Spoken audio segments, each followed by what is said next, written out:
Namanya liburan itu tuh kita kalau misalkan bangun tidur kan yes bangunnya kita ya enggak, ini tuh kayak lu lagi pelatihan atau kayak lagi wajib militer.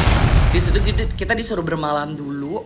Pas sudah mau nyampe Jogja dia ngomong kayak besok kita balik ya, like ini gue mau ceritain pengalaman traveling sama temen yang jong banget. Dan itu udah 2 kali gue astaga.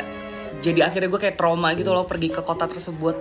Padahal nggak salah kota tersebut, salahnya gue berangkat sama siapanya aja sih kayak gitu. Disclaimer, gue nggak mengeneralisir kalau pergi sama temen tuh pasti bakalan kayak gini. Enggak, ada temen yang emang juga ngebantu, tapi enggak semuanya juga ngebantu. Jadi kayak ya 50-50 pasti. Apes-apesnya lu deh berangkat sama siapa. Kalau cerita gue lagi itu 2022 gue jalan sama temen gue waktu libur lebaran. Niatnya pengen ngabisin waktu libur gue karena gue kan gak lebaran ya. Tapi kan kantor lagi tuh libur panjang. Jadi pada gue ngebuang-buang waktu di Jakarta, akhirnya gue memutuskan untuk pergi ke Jogja. Kebetulan kampungnya dia tuh lagi tuh di deket-deket Jogja. Gue gak mau sebut nama kotanya karena gue juga lupa. Itu pokoknya kayak 2 jam lagi dari tempat tinggal dia tuh udah nyampe Jogja. Gue ke Jogja lagi tuh bawa mobil. Gue spend duit sekitar 2 jutaan. Itu udah include kayak bensin sama parkiran. Itu gue hitung ya. Sama tol bolak-balik Jakarta Jogja. Lu tahu gue harus ngejemput dia dulu di kampungnya terus baru ke Jogja. Sebenarnya sih nggak akan jadi masalah ya kalau kayak gitu. Masalahnya itu tuh muncul waktu ketika gue datang ke tempatnya dia tinggal. Di situ kita disuruh bermalam dulu. Ekspektasi gue adalah kita ngejemput, istirahat sebentar, langsung berangkat ke Jogja. Dan di Jogja tuh pengen nge-spend 3 harian deh kayak gitu. Ekspektasinya itu tuh terbantahkan ketika nyampe ke tempatnya dia, kita disuruh bermalam. Instead jalan-jalan, kita malah nemenin yang bersangkutan itu belanja ke toko material di kotanya. Mungkin di sini atau di kota-kota besar tuh kayak IKEA dan lainnya itu tuh nggak ada. Jadi kayak ya gitu deh, gue bilangnya toko perabotan material gitu loh. Terus ke Jogjanya cuma sehari. Dia baru sampai jalur Pantura tuh, dia pas udah mau nyampe Jogja dia ngomong kayak besok kita balik ya, like oh my god, kita ngapain ke Jogja cuma sehari. Masalahnya gue tuh pengen nge-spend bener-bener liburan gue di Jogja. Itu tuh bener-bener jatuhnya gue kayak nganterin dia, jatuhnya gue kayak ngejemput dia dari Jakarta ke kampungnya, ngajakin ke Jogja bentar terus pulang. Dan lebih nyebelinnya adalah dia gak ikut patungan. Oh my god. Itu gue nganterin dia bener-bener ngejemput dari depan rumahnya sampai depan kosannya atau kontrakannya dia yang di Jakarta. Kayak nyesek besti. Di Jogja gue gak ngapa-ngapain, bener-bener kayak dateng nyampe Jogja, terus istirahat di hotel.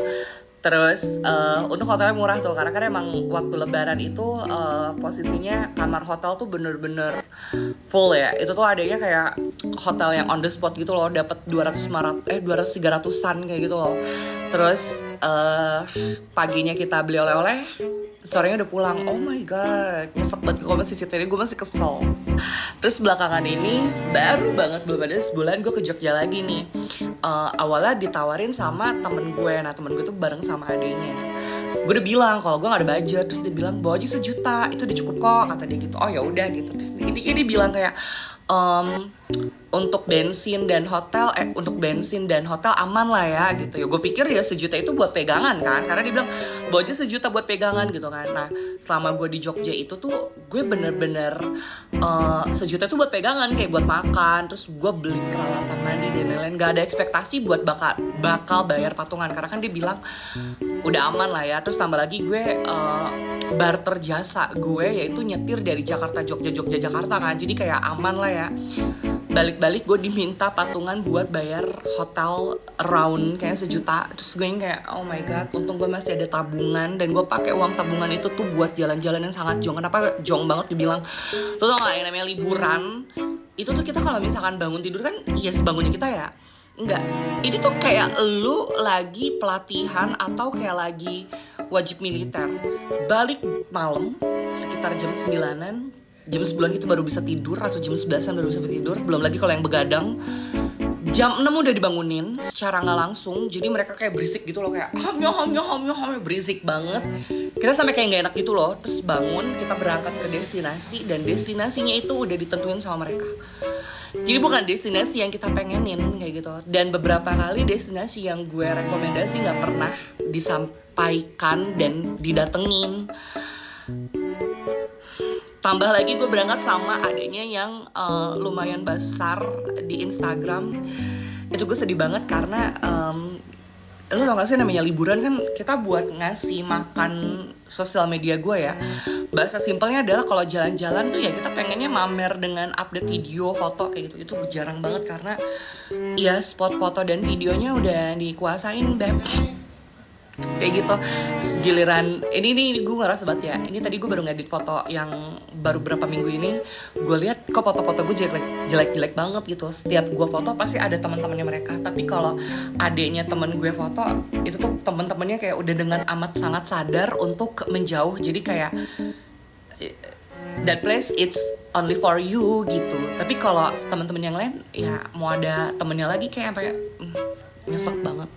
Yang bikin bete perjalanan terakhir itu adalah karena gue barter jasa kan. Sebenarnya gue nyupirin dari Jakarta Jogja Jakarta. Pas balik lu tau gak sih kalau bawa mobil itu kan capek banget ya. Terus kalau di tol kan emang minimal 60 km per jam dan maksimal itu di jalur kanan itu 80 km per jam kan. Lu tau gak, jalanan tol di Jogja menuju Jakarta itu kan jalannya geradagan ya. Sampai Cirebon tuh jalannya geradagan gitu loh. Dan bawahnya kondisinya emang kayak gitu loh. Speednya dikomplain mulu tau gak. Kayak bisa gak bawa mobilnya? Aduh kayak. Jadi gue kayak supirnya, bukan kayak orang yang juga berkontribusi bayar patungan hotel. Ya meskipun emang akhirnya bensin sama tol dia bayarin, tapi kan gue berterjasa ya. Dan lu tuh cuma bisa tidur doang, ya udah gitu. Kalau main tukeran tuh enggak, nangis. Ya bikinnya segitu sih Beb. Sampai akhirnya gue pernah ngomong di KM berapa ya, mendekati pengen Cirebon, gue sampai udah kesel. Gue ngomong kayak, ini kalau kayak gini terus udah mendingan turun depan gue naik bus deh. Lo tau gak, saking udah bete-nya gitu loh. Tuhan. Jadi dari situ gue nggak tahu kenapa punya pemikiran, lu mendingan kalau misalkan pengen jalan-jalan, kalau nggak punya duit, lu mendingan jalan sendiri buat backpacker. Atau kalau misalkan ada duit ya udah lu mendingan jalan lu sendiri atau sama pasangan lu. Kalau misalkan udah punya suami atau istri ya sama suami atau istri lu. Kalau lu masih single, lu mendingan jalan-jalan sendiri. Lebih enak itu daripada lu ngikut temen, apalagi temennya ngajak temen, atau temen tapi lu belum tahu nih karakternya dia kayak gimana. Karena bener Beb, gak usah lu ajak naik gunung biar lu tahu sifatnya, lu ajak jalan-jalan aja biar lu tahu sifatnya. Syukur-syukur kalau misalkan sifatnya baik. Kalau misalkan jong kayak gue gimana, udah rugi waktu, rugi duit, rugi tenaga, kayak gitu. Coba deh ceritain pengalaman kalian juga, mungkin ada yang sama. Kalau misalkan jalan-jalan bareng sama temen ada aja jongnya gitu. Sekian.